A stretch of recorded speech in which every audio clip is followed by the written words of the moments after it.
நகரமான திருப்பூரில் உள்ள பின்னல் ஆடை நிறுவனங்களில் குழந்தை தொழிலாளர்கள் அதிக அளவில் வேலை செய்து வருவது கவலைக்குரிய விஷயமாக உள்ளது. இது தவிர அங்குள்ள புலம்பெயர் தொழிலாளர்கள் பற்றிய விவரமும் சரிவர இல்லாததும் பிரச்சனையாக உருவெடுத்துள்ளது. இது பற்றி விவரிக்கிறது இந்த செய்தி தொகுப்பு.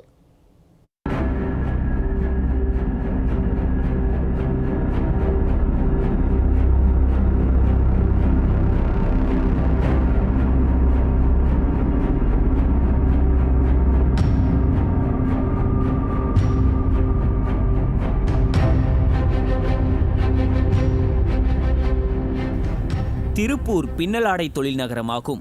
இங்கு ஏற்றுமதி ஆடை வர்த்தகத்தின் மூலம் 40,000 கோடி ரூபாயும், உள்நாட்டு ஆடை வர்த்தகத்தின் மூலம் 30,000 கோடி ரூபாயும் என ஆண்டுக்கு 70,000 கோடி ரூபாய் அளவுக்கு வர்த்தகம் நடைபெற்று வருகிறது. இங்கு உற்பத்தி செய்யப்படும் பின்னல் ஆடைகள் உள்நாட்டிலும் வெளிநாட்டிலும் பெரும் வரவேற்பை பெற்றுள்ளது. இந்த பின்னல் ஆடை மற்றும் அதனை சார்ந்த பிற தொழில்களில் 10 லட்சத்திற்கும் அதிகமான தொழிலாளர்கள் பணியாற்றி வருகின்றனர். மேற்கு வங்கம், ஒடிசா, உத்தரப்பிரதேசம், ஜார்க்கண்ட் உள்ளிட்ட பல்வேறு மாநிலங்களைச் சேர்ந்த 3 லட்சத்துக்கும் அதிகமானோர் திருப்பூரில் தங்கி பணியாற்றி வருகின்றனர். இந்த நிலையில் ஆடை தயாரிக்கும் தொழிற்சாலையில் தொழிலாளர்கள் அதிக அளவில் தேவைப்படுகின்றன. இதனால் திரைமறைவில் இயங்கும் சிறிய அளவிலான தொழிற்கூடங்களில் சின்ன சின்ன கை வேலைப்பாடுகளுக்கு வடமாநிலங்களில் இருந்து தொழிலாளர்கள் அழைத்து வரப்பட்டு பணியமர்த்தப்படுகின்றனர். இந்த தொழிற்கூடங்களில் 14 வயதுக்குட்பட்ட குழந்தைகளை பணியமர்த்துதல் குற்றமாகும். அதையும் மீறி குழந்தைகள் மற்றும் வளரிளம் பருவத்தினர் வேலைக்காக சேர்க்கப்படுவது கவலையளிக்கும் விஷயமாக மாறியுள்ளது. கூலிக்கு ஆட்கள் கிடைத்தால் போதும் என்ற அடிப்படையில் செயல்படும் நிறுவனங்கள் மீது கடும் நடவடிக்கை எடுக்க வேண்டும் என்று கோரிக்கை எழுந்துள்ளது. மேலும் திருப்பூருக்கு புலம்பெயர்ந்த தொழிலாளர்கள் ஏராளமானோர் வந்துள்ளனர். எத்தனை பேர் வந்துள்ளனர் என்கிற தரவுகள் அரசிடம் இல்லை என்பது முக்கிய குற்றச்சாட்டாக எழுந்துள்ளது. இது தொழிலின் சுமூகமான அமைதியான நிலையை பதற்றத்திற்கு உரியதாக மாற்றும் என்று கவலை தெரிவித்துள்ளனர் தொழிற்சங்கத்தினர்.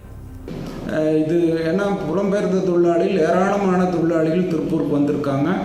எவ்வளோ பேர் இருக்காங்கிற தரவுகள் கூட அரசாங்கத்துக்கிட்ட இதுவரைக்கும் இல்லைங்கிறது ஒரு முக்கியமான அம்சம். குறிப்பாக பங்களாதேஷ்லேருந்து எவ்வளோ பேர் வந்திருக்காங்க தெரியாது.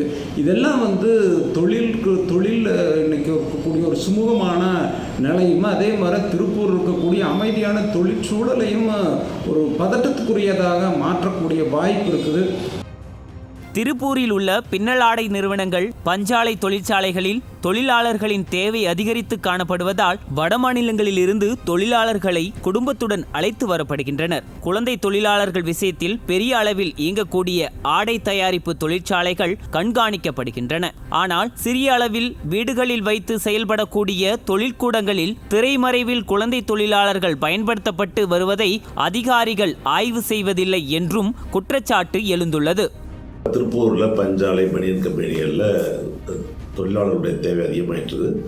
அதில் அவங்க எடுத்துகிட்டு வரும்போது 16 வயசுக்கு கீழேயும் எடுத்துகிட்டு வரக்கூடிய ஒரு குடும்பத்தோடு அழைச்சிட்டு வர்றாங்க. இல்லாட்டி சில இடங்களில் அண்டர் கிரவுண்ட் ஒர்க் அப்படின்னு சொல்கிறது, ஜிப் இல்லைன்னா எம்ப்ளேஸ்மெண்ட் அப்படின்னு சொல்லுவாங்க. சின்ன சின்ன கை வேலைகளில் குழந்தைகளை சத்தம் இல்லாமல் பயன்படுத்திக்கிட்டு இருக்காங்க. அதற்கு காரணம் நம்ம பெரிய ஃபேக்ட்ரியில் தான் பார்வைக்கு உட்படுத்தப்படுது. சின்ன இடங்களில் வீடுகளில் திரைமறைவுக்கு பின்னாடி நிறைய குழந்தைகள் வேலை செய்கிறது ஆய்வு செய்வதற்கான உத்திகள் இல்லை அப்படிங்கிறத நான் பார்க்குறேன். குழந்தைகளின் நலன் முக்கியம் என்பதால் தமிழகத்தை சேர்ந்த உற்பத்தியாளர்கள் குழந்தைகளை பணியமர்த்துவதில்லை என்றும், வடமாநில உற்பத்தியாளர்கள் நடத்தும் ஆலைகளில் மட்டுமே குழந்தை தொழிலாளர்கள் பணியமர்த்தப்பட்டுள்ளதாகவும் ஏற்றுமதி மற்றும் உற்பத்தியாளர் சங்க செயலாளர் செந்தில்வேல் குற்றம் சாட்டியுள்ளார். வடமாநில தொழிலாளர்களை முறைப்படுத்த மத்திய மாநில அரசுகள் நடவடிக்கை எடுக்க வேண்டும் என செந்தில்வேல் கோரிக்கை விடுத்துள்ளார். குழந்தை தொழிலாளர்களில் நாங்கள் பணி அமர்த்துறதில்ல. அதில் நாங்கள் ரொம்ப தெளிவாகவும் கவனமாகவும் இருக்கோம். அந்த தொழிலாளர்களை கூட்டு பண்ணி அதை குழந்தை இவங்களுக்கு நலவாரியத்துக்கு போய் அவங்க பார்த்து முடிச்சு போய் வச்சிருக்காங்க. உண்மையிலே எங்களுக்கு மிக மிக மிக அதிர்ச்சியாக இருக்குங்க. இதில் முக்கியமாக கவனிக்கப்பட வேண்டிய விஷயம் என்னன்னாங்க, அந்த முறைகேடான நிறுவனத்தை நடத்துனதுமே ஒரு வடநாட்டுக்காரர் தான். நம்ம தென்னாட்டுக்காரங்களோ நம்ம திருப்பூர் ஓரியன்டோ ஏற்றுமதியாக உற்பத்தியாக இதில் கண்டிப்பாக 100க்கு 100% செய்ய மாட்டாங்க. எங்கள் நிறுவனங்களோட இது எவ்வளோ தூரம் முக்கியமோ அதே மாதிரி எங்கள் தொழிலாளர் நலன் ரொம்ப முக்கியம். அது தொழிலாளர்களோட நலன்கள் சம்மந்தப்படும் போது வெறும் சம்பளத்தில் மட்டும் இல்லைங்க, தொழிலாளர்களோட குழந்தைகளோட நலனும் நாங்கள் ரொம்ப முக்கியமாக இது பண்ணுவோம். திருப்பூர் மாவட்டம் முழுவதும் பின்னலாடை நிறுவனங்கள், கடைகள், உணவு நிறுவனங்கள், கட்டுமான பணிகள் நடைபெறும் இடங்கள் ஆகிய பகுதிகளில் குழந்தை தொழிலாளர்கள் பணியமர்த்தப்பட்டு வருகின்றனர். இதுகுறித்து தொழிலக பாதுகாப்பு இயக்க அதிகாரிகள், மாவட்ட குழந்தைகள் நல பாதுகாப்பு துறையினர் கண்காணித்து நடவடிக்கை எடுக்க வேண்டும் என்பதே அனைவரின் எதிர்பார்ப்பாக உள்ளது.